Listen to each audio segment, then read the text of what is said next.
officially good morning, good afternoon, and good evening to whenever you are watching today's inaugural Minnesota Daily Weather Briefing from Weather Watch forecaster Gavin Nelson with you on this Monday, May 26, 2025. And it is a great privilege to be back and providing these forecasts for you. I'm excited. I've been wanting to do this for quite some time, and I finally just said, heck with it. We're going to do it, and we're going to roll with it. And of course, today is Memorial Day, and we just have to pay, of course, our respects to all of those, the brave men and women who have paid the ultimate sacrifice for fighting for our great nation, before us. And today is just a very solemn day for the entire country, especially with all the Memorial Day services that are being held across the country today.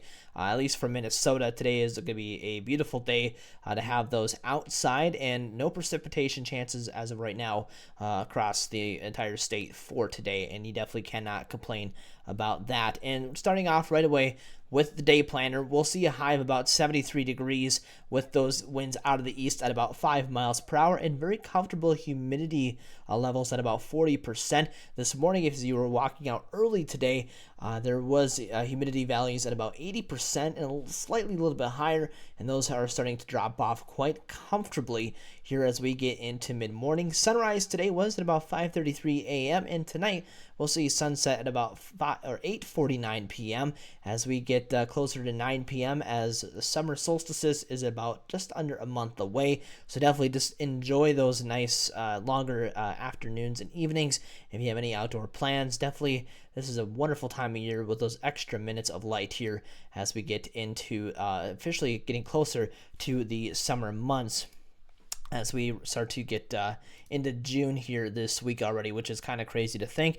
And take a look at that hour by hour for today. Again, by 8 a.m., we'll see 54 degrees already, and then we'll start to climb up nicely by 11, 67 degrees, and by 2 o'clock, 71. So very comfortable overall for those morning Memorial Day services, and then 71 will continue through the 5 o'clock hour, and then we'll start to drop back off into the upper 60s to low 60s between the 8 and 11 o'clock hour, and then overnight tonight we'll get to our around our overnight low here tonight by 2 a.m. at 56 degrees. So overall, a very, very comfortable day to say the very least. And of course, our top headlines that we're going to talk about mostly with this forecast for today is, calm and mild Memorial Day, which is exactly what we want on a day like today when we have a bunch of outdoor services taking place.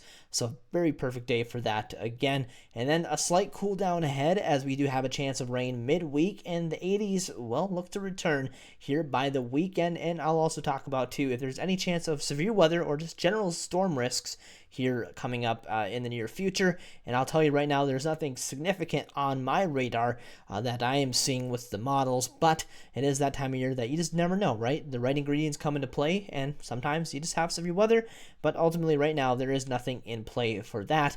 And take a look at the 5-day forecast for this week. Again, high about 73 degrees today, and we'll see that chance of rain move in Tuesday afternoon into the evening with a high of about 68 degrees. And on Wednesday is the more significant chance of rain with a high near 66 and lows in the 50s for Tuesday and Wednesday.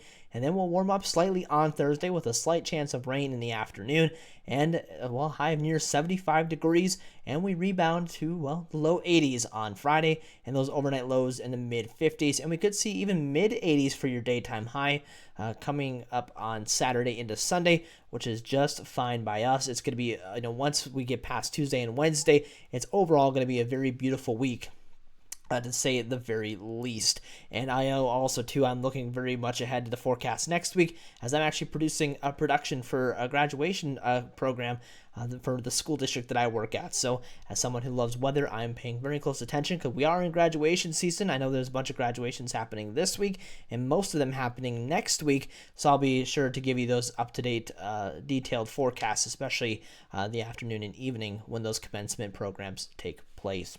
And, folks, taking a look, though, as I mentioned, with that severe threat and just in general talking about, severe weather for this time of year, right now, there is nothing on our radar for today for severe weather. It's absolutely clear across the state. That's exactly what we like to see. But right now, though, there is not really the same picture for parts of the country, especially in the deep south in Texas and the extreme central and extreme eastern portions of Texas. We'll see the potential for some severe weather, mainly large damaging winds and hail as well, and a potential for a few tornadoes can be rolled out. And this really will be a part of a multi-cluster storm system that will start to move through their area this evening and afternoon, really between 12 and 6 p.m. as you see here. Early model runs showing what the storms could potentially look like here as they start to develop. And taking a look at the wider national level, we do have that storms moving through all the way up until the the eastern seaboard, and you can see where those storm systems are starting to develop across the central plains, and then up near the Pacific Northwest near Vancouver and Washington State. There are a bunch of rain and precipitation and moisture coming in off the Pacific Ocean as well, so they're getting plenty of moisture, as well as the central plains into really the eastern contingent United States here over the next couple of days, as they're getting into the heat of the Dixie Alley severe weather season that it is well known for. So that's definitely at their peak right now across that deep south here as we get into the early part of June. So with that being said, that is your forecast for today. Thank you so much for tuning in. I'll be back tomorrow with the latest updates as always, and I hope you all have a great afternoon. This has been a Minnesota Daily Weather Briefing from Weather Watch with forecaster Gavin Nelson.